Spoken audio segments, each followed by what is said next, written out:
Tonight on Take One, Boise State Varsity eSports is coming off another big win last week. We'll discuss the highlights coming up. Plus, we've got everything you need to know about upcoming concerts in Boise. These stories and more up next on Take One.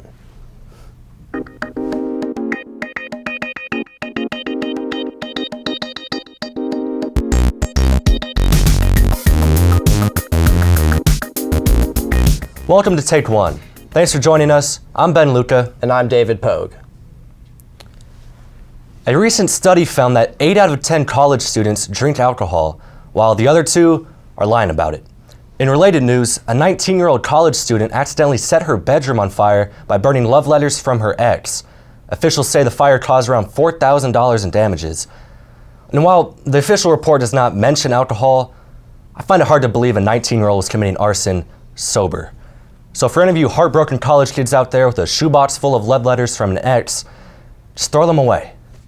Your life is not a Nicholas Sparks book, nor is it a 2014 Tumblr post. A toxic work environment can be extremely difficult to navigate and can have long-lasting effects. Chloe Scott sat down with Michelle Johnson from The Arbiter to discuss her latest feature article. Hello, I'm Chloe Scott, and I'm joined in studio by Michelle Johnson, featured writer on this week's Arbiter. Michelle, can you tell us a little bit more about your cover story? Yeah, so I wrote the feature this week, and it's actually about toxic work environment, toxic work cultures, all in the same. Basically, it just kind of lays out what they are, how it affects someone, and kind of ways to get out of it if you do feel you're experiencing one.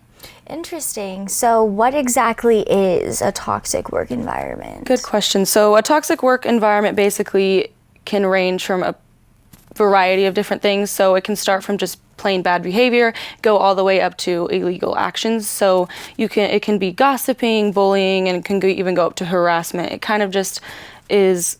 It's not open to interpretation, but it's how someone feels they are being mistreated, or they feel they're in a toxic work environment. So it definitely has a range of options, but it's all not okay, no matter how you present it.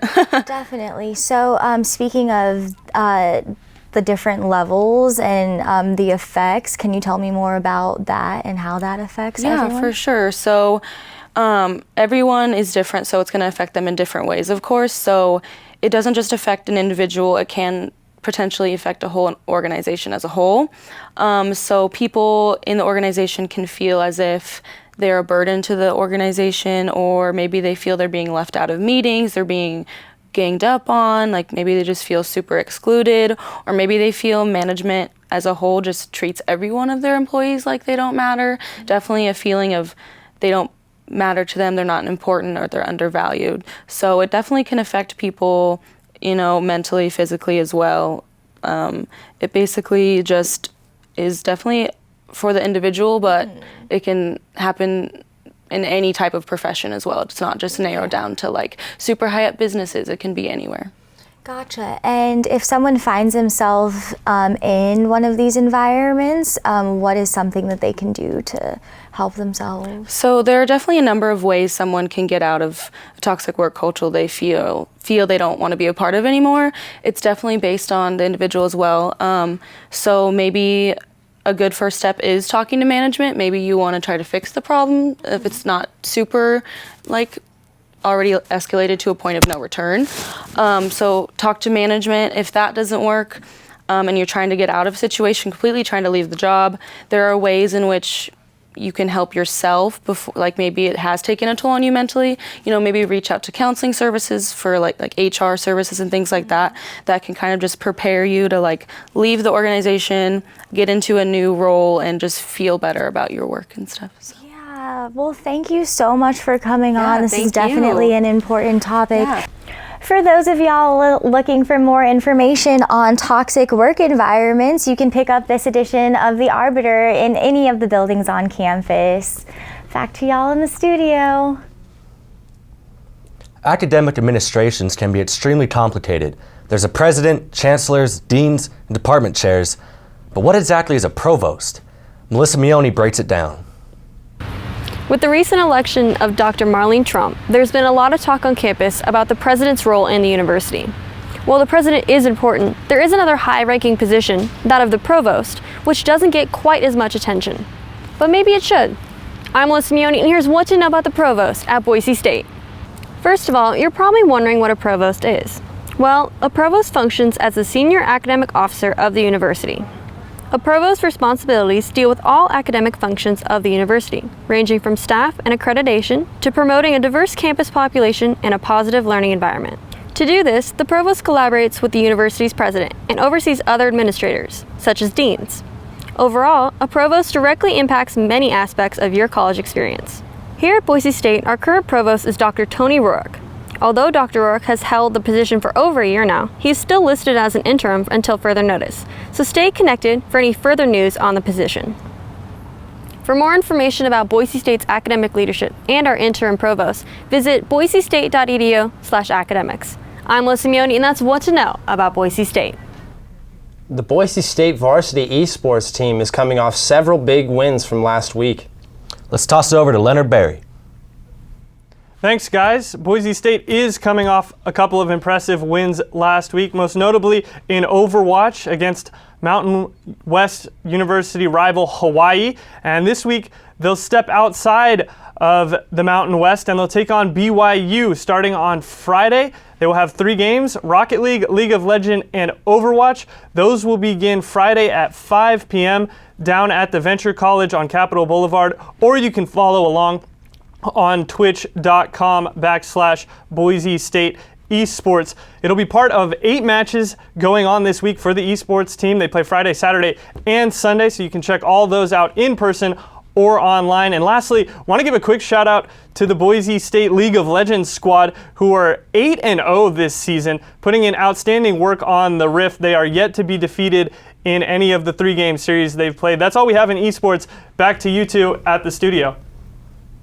Thanks, Leonard. As more people move to Boise, the demand for bigger musical artists to perform locally continues to rise.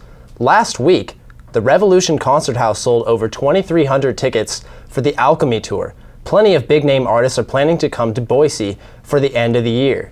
Some of these artists conclude with John Party, Melanie Martinez, Elenium, Kevin Gates, and The Big Wild. Most of these tickets are for shows that are priced between $15 and $50, making it easier for college students to afford. For more information about local concerts happening around Boise, check out the Knitting Factory, the Revolution Concert House, the Idaho Center, the Extra Mile Arena, or any other ticket vendor websites for upcoming shows. One of the main reasons so many students choose to come to Boise State is the variety of things to do, both on and off campus. Joe Dyer takes us to the Rose Garden in Julia Davis Park. So, you probably came to Boise State because you like a little nature. You like some plants, some trees, you know. What about the flowers? Well, right across the river at Julia Davis Park is the Rose Gardens. So, here's what to know about the Rose Gardens at Julia Davis Park. Starting in the 1930s, the Rose Garden here at Julia Davis is the second oldest garden in the Northwest region, and one of the largest gardens in the Intermountain region, with over 2,000 rose bushes among the lawn. So, of course you got the nice smells and the nice looks of the different roses, but there are a few other things you can do here at the Rose Gardens. You can reserve it for a family event, special occasion like a wedding, quinceañera, birthday party, you name it. To reserve an event at the Rose Gardens anywhere from April to October, go to thecityofboise.org/Boise Parks and Recreation. The Rose Gardens are mostly maintained by the Idaho Rose Society and a group of volunteers. You can volunteer every Wednesday morning from 8 a.m. to 11 a.m. To sign up, go to thecityofboise.org/volunteers. So if you're in the neighborhood, just taking a nice stroll, see some flowers, reserve an event, or maybe even a hot date, come to the Rose Gardens at Julia Davis. I'm Joe Dyer with What to Know at Boise State. Man, I'm gonna have to take Joe up on his advice and take a hot date there to the Rose Gardens. I mean, I would say that's a good idea. Definitely the Rose Gardens are usually sure. a successful date, and we got to say thank you to Chloe Scott for her interview as well with Michelle Johnson. Yes, definitely. Well, that's all the time we have today. Thanks for joining us. I'm Ben Luca. And I'm David Pogue. Thanks for watching, and we'll see you next time.